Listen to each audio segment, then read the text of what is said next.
बार की बात है। एक गरीब लड़की थी जिसका नाम आयशा था। वह एक छोटे से गांव में अपने माता पिता और छोटे भाई बहनों के साथ रहती थी।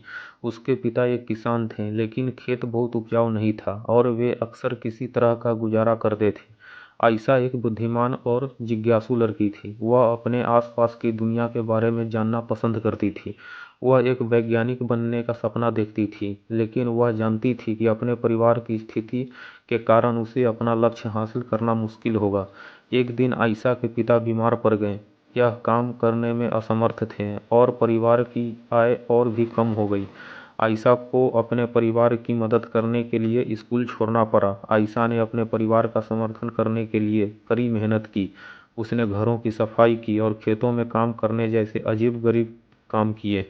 उसने स्थानीय बाजार में सब्जियां बेचना भी शुरू किया। अपनी व्यस्त दिनचर्या के बावजूद आयशा ने वैज्ञानिक बनने का अपने सपने को कभी नहीं छोड़ा। वह देर रात तक पढ़ाई करती थी और स्थानीय पुस्तकालय से किताबें उधार लेती थी। उसने घर पर भी अपने स्वयं के प्रयोग करना शुरू कर दिया। कई सालों की कड़ी मेहनत और दृढ़ संकल्प के बाद आयशा ने आखिरकार अपने सपने को हासिल कर लिया। वह विश्वविद्यालय में दाखिल लिया और वैज्ञानिक बन गई। उन्होंने विज्ञान के क्षेत्र में महत्वपूर्ण योगदान दिया। आयशा की कहानी हम सभी के लिए एक प्रेरणा है। यह दिखाता है कि अगर हम अपने दिमाग में रखते हैं और अपने सपनों को कभी नहीं छोड़ते हैं, तो कुछ भी संभव है। यह भी दिखाता है कि हमारे जुनून का पालन करना महत्वपूर्ण है, भले ही यह मुश्किल हो।